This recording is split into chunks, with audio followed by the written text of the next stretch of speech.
Hello friends, कैसे हैं आप लोग। आज हम लोग पढ़ेंगे MAHN यानी master of arts in Hindu studies, जिसमें आज पढ़ेंगे MHN 004 के खंड 3 में इकाई 1 माया, प्रकृति और शक्ति, जिसमें आज हम आपके लिए लेकर आए हैं सृष्टि क्रम। तो वीडियो स्टार्ट करने से पहले जो भी फ्रेंड्स हमारे चैनल पे नए आए हैं कृपया चैनल को सब्सक्राइब कर ले और बेल आइकन को प्रेस कर दे, ताकि जो भी लेटेस्ट वीडियो हमारे चैनल पे आए वो सबसे पहले आपको मिल सके। तो आइए ज्यादा टाइम को न लेते हुए चलते हैं अपने टॉपिक पर। माया, प्रकृति और शक्ति में सृष्टि क्रम के बारे में पढ़ते हैं। तो आइए वीडियो को स्टार्ट करते हैं, जिसमें हम सबसे पहले शिव तत्व के बारे में पढ़ेंगे। सृष्टि क्रम का पहला तत्व शिव तत्व है। शिव तत्व परम शक्ति का सृष्टि रूप में प्रथम संद है। इसमें चित शक्ति का प्रधानता रहता है। तंत्र सार के अनुसार पंच शक्ति स्वभाव परम शिव में चित शक्ति का प्रधान होने पर वह शिव तत्व कहलाता है। यह शुद्ध अहम के अनुभव की अवस्था है। इस अवस्था में प्रमेय का सर्वदा अभाव रहता है। यही तत्व परा संबित शिव या परम शिव से अभिहित होता है। संपूर्ण संसार अव्यक्त रूप में इस तत्व में वर्तमान है। यह देश और काल से अतीत है, फिर भी सभी देशों में और कालों में एक रूप में वर्तमान है। यह विश्वमय और विश्वातीत दोनों है। आइए अब नेक्स्ट पढ़ते हैं शक्ति तत्व। सृष्टि क्रम का दूसरा तत्व शक्ति तत्व है। यह परम शिव को अभिव्यक्ति का दूसरा तत्व है, जो शिव का अभिन्न स्वरूप है। तंत्रालोक के अनुसार बाह्योन्मुख परम शिव के उन्मुखता रूप क्रिया ही शक्ति तत्व है। वास्तव में चिद्रूपता के उन्मेख का अर्थ अंतर्मुख होता है और उसका निमेय ही वही मुख होता है। शिव और शक्ति वास्तव में अभिन्न है। शक्ति दूसरा तत्व है, किंतु वास्तव में शिव शक्ति दोनों एक ही स्तर पर है, जो सृष्टि से पहले का स्तर है। जैसे गर्भाधान से पहले स्त्री की निर्गर्भ स्थिति होती है, एक स्तर पर एक ही तत्व न गिनाकर दो तत्व गिनाए जाते हैं, क्योंकि ये एक तत्व के दो रूप हैं। आइए अब नेक्स्ट पढ़ते हैं सदाशिव। सृष्टि क्रम का तृतीय तत्व सदाशिव है। इसकी अभिव्यक्ति शिव की इच्छा शक्ति से होती है। जब शिव में सृष्टि करने की इच्छा उठती है तो वह सदाशिव हो जाता है। सदाशिव अवस्था स्त्री के गर्भाधान होने जैसी अवस्था है। यह शक्ति तत्व का प्रथम और अस्तुल उन्मेख है। इस स्तर पर इच्छा शक्ति का प्रधानता हो जाता है। इस अवस्था में अनुभव का प्रत्यय अहम इदम होता है। अहम शिव का परिचायक है और इदम विश्व का। इस अवस्था में इदम अंश अस्पष्टता रहता है और अहम अंश की प्रधानता होने से वह इदम अंश को आच्छादित किए रहता है। इसलिए यहाँ जगत का अव्यक्त रूप में भान होता है। आइए अब नेक्स्ट पढ़ते हैं ईश्वर। सृष्टि क्रम का चौथा तंत्र ईश्वर है। जब शिव चैतन्य में सृष्टि का संपूर्ण चक्र मानसिक रूप से आ जाता है, किंतु वह बहिर्गत नहीं हुआ रहता है, तो वह ईश्वर कहलाता है। मदासी अवस्था में केवल सृष्टि ही इच्छा उठती है। ईश्वर अवस्था में सृष्टि का पूरा खाका मन में तैयार हो जाता है। इस अवस्था में सृष्टि चूंकि मानसिक प्रत्यय के रूप में ही रहती है, अतः इसे ज्ञान कहा जाता है। आइए अब नेक्स्ट पढ़ते हैं शुद्ध विद्या। सृष्टि क्रम का पांचवा तत्व शुद्ध विद्या है। इस अवस्था और इदम दोनों रूप स्पष्ट रूप से भाषित होने लगते हैं। इस स्तर पर क्रिया शक्ति की प्रधानता रहती है। जिस प्रकार परम शिव का वही उन्मुख शक्ति तत्व कहलाता है, उसी प्रकार सदाशिव और ईश्वर का बाह्य उन्मुख शुद्ध विद्या तत्व कहलाता है। आइए नेक्स्ट पढ़ते हैं माया। छठी तत्व माया है। इस स्तर पर सर्वभौम्य आत्मा सीमित आत्मा के रूप में प्रकट होता है। ईश्वर अपने प्रकाश स्वरूप के आच्छादन की क्रीड़ा करते हुए इस माया तत्व का अवभाषण करते हैं। भेद का अवभाषण करने के कारण ही यह माया शक्ति कहलाती है। भेद व भाषण निमित्त परम शिव का स्वतंत्र शक्ति पशुत्व से संलग्न होने के कारण माया नाम से अभिहित होती है। इसे परमेश्वर को स्वरूप गोपनात्मिका इच्छा शक्ति भी कहा जाता है। माया का स्वरूप तिरोधानकारी है। यह शुद्ध प्रमाता के प्रकाश स्वरूप का तिरोधान करके उसे परिच्छिन्न रूप बना देती है। जो अपनी पूर्णता में शिव था वह माया के प्रभाव के कारण जीव बन जाता है। उसकी अभेद दृष्टि सर्वथा छिप जाती है तथा उसमें भेद दृष्टि का उदय हो जाता है।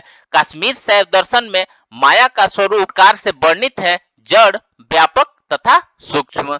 व्यवहारिक जगत में चिदात्मा से पृथक होने के कारण यह अचेतन है तथा इसके कार्य भी अचेतन है। भेद रूपी सृष्टि के कारण माया को जड़ कहा गया है, क्योंकि माया में भेद रूप से पदार्थों का प्रकाशन होता है। कश्मीर शैव दर्शन के अनुसार ज्ञान की परिच्छिन्नता ही जड़ता का लक्षण है। संसार का कारण होने के कारण माया व्यापिनी तथा कार्यों की कल्पना करने के कारण सूक्ष्म कही जाती है। परमेश्वर की शक्ति होने के कारण यह नित्य है तथा विश्व का कारण है। पृथ्वी पर्यंत समस्त तत्व इसमें निहित है। माया शिव द्वारा स्वेच्छा गृहित रूप है। जिस प्रकार एक अभिनेता जानबूझकर नाना प्रकार का अभिनय करता है, उसी प्रकार परम शिव भी अपनी इच्छा मात्र से अनेक प्रकार की भूमिका ग्रहण करता है। माया से क्रमशः कला, विद्या, राग, काल तथा नियति का प्रादुर्भाव माना गया है। ये माया के पंच कुंचक कहे जाते हैं तथा सृष्टि क्रम में ये 7वें, 8वें, 9वें, 10वें, 11वें तत्व है। ये माया को संकोचनकारी शक्तियां है। माया जनित ये तत्व जीव के पूर्ण स्वरूप के आवृत किए रहते हैं। इन संकुचन शक्तियों की अपूर्णता में आबद्ध होने के कारण इन कुंचकों को जीव का बंधन या पास भी कहा जाता है। आइए अब नेक्स्ट पढ़ते हैं पुरुष। सृष्टि क्रम का 12वां तत्व पुरुष है। जब परम तत्व माया और इसके कुंचकों के प्रभाव से सीमित विषयों का रूप ग्रहण कर संसारी हो जाता है तो इसे पुरुष कहा जाता है। इस अवस्था में आत्मा सीमित हो जाता है। पुरुष तत्व तो शिव ही है, किंतु माया के तिरोधानकारी प्रभाव से अपने मूल स्वरूपों को भूलकर परिमित जीव बन जाता है। इस प्रकार अज्ञानवश अपने को बंधन में डाल देता है। जब तक उसे शिव भाव के स्वतंत्र का बोध नहीं होता, तब तक वह अनेकानेक जीव योनियों में संचरण करता हुआ अपने कर्मों के अनुसार सुख दुख आदि को भोगता है। प्रकृति सृष्टि क्रम का 13वां तत्व प्रकृति है। परम शिव के भेदमय दृष्टि से अवभाषित होता हुआ उसका जो वेद रूप विश्व का अभिव्यक्त सामान्य रूप है, उसे प्रकृति तत्व कहा जाता है। यह सत्व, रज, तमस की साम्यावस्था है। महत तत्व से लेकर पृथ्वी तत्व पर्यंत सभी तत्वों का मूल कारण प्रकृति तत्व है। पुरुष भोगता है और प्रकृति उसकी भोग्या है, परंतु वास्तव में दोनों एक ही है। दोनों को अभिव्यक्ति एक साथ होती है। जिस प्रकार पुरुष जगत उन्मेष रूपी क्रीड़ा करने वाले परमेश्वर की आत्म कल्पना है, उसी प्रकार प्रकृति उसकी वेद कल्पना है। सांख्य दर्शन में असंख्य पुरुषों की प्रकृति एक है, किंतु कश्मीर शैव दर्शन में प्रकृति भी अनेक है। प्रत्येक पुरुष के लिए पृथक पृथक प्रकृति है। प्रकृति तत्व से ही शेष तत्वों की सृष्टि होती है। इनमें 3 अंतःकरण, मन, बुद्धि, अहंकार, 5 ज्ञानेन्द्रिया, 5 कामेन्द्रिया, 5 तन्मात्राएं तथा 5 महाभूत तत्व आते हैं। आइए अब पढ़ते हैं अंतःकरण। अंतःकरण में सबसे पहले बुद्धि तत्व के बारे में पढ़ते हैं। यह ऐसा है, इस प्रकार निश्चय करने वाली शक्ति बुद्धि तत्व है और स्वतः प्रधान होने के कारण स्वच्छ है। इस तत्व में चैतन्य के प्रतिबिंब को हर करने की योग्यता है। आइए अब नेक्स्ट पढ़ते हैं अहंकार तत्व। यह मेरा है, यह मेरा नहीं है, इस प्रकार अभिमान का घन अहंकार तत्व है। आइए अब नेक्स्ट पढ़ते हैं मन मनस। आइए अब नेक्स्ट पढ़ते हैं मन अस्तत्व। करूं या न करूं, इस प्रकार संकल्प और विकल्प का कारण न है, ये तीनों अंतःकरण रूप तत्व है। 5 ज्ञान इंद्रियों शब्द, स्पर्श, रूप, रस तथा गंध को ग्रहण करने वाली मस, स्रोत, त्वक, चक्षु, जिह्वा तथा घ्राण, ये 5 ज्ञानेन्द्रियां हैं। अंतःकरण के की अभिव्यक्ति होती है। 5 कामेन्द्रिय वचन, आदान, विहरण, विसंग, आनंद साधन क्रमशः वाक, पाड़ी, पाद, पायु तथा उपस्थ, ये 5 कामेन्द्रिया है। आइए अब नेक्स्ट देखते हैं 5 तन्मात्राएं। शब्द, स्पर्श, रूप, रस तथा गंध ये 5 समान रूप के हैं। प्रत्येक में अपने को छोड़कर अन्य कुछ भी नहीं रहता, इसलिए इन्हें तन्मात्राएं कहते हैं। ये पंचभूत। आइए अब पंचभूत के बारे में पढ़ते हैं। अवकाश देने वाला आकाश, सजीवन वायु, दाहक और पाचक अग्नि, पिघलने वाला, भीगने वाला जल तथा धारण करने वाली पृथ्वी, ये 5 भूतत्व है। इन तत्वों के स्वरूप विषयक अवधारणा सांख्य दर्शन के समान ही है। दोनों दर्शनों में मूलभूत अंतर केवल इतना है कि सांख्य के अनुसार ये तत्व प्रकृति के विकास है, किंतु कश्मीर शैव दर्शन के अनुसार ये तत्व प्रकृति के विकास होते हुए भी अनंततः परम शिव की ही अभिव्यक्तियां है।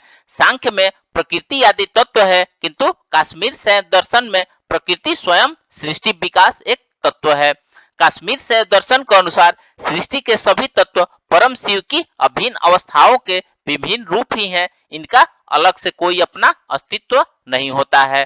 पृथ्वी तत्व से लेकर प्रकृति तत्व पर्यंत तो सांख्य के समान ही तत्वों का विचार है। यही प्रकृति विशुद्ध होकर माया तत्व में लीन हो जाती है। माया के 5 कुछ कचुक परम शिव के सभी गुणों को संकुचित कर देते हैं, इसलिए पुरुष तत्व में आकर परम शिव की शक्ति संकुचित हो जाती है।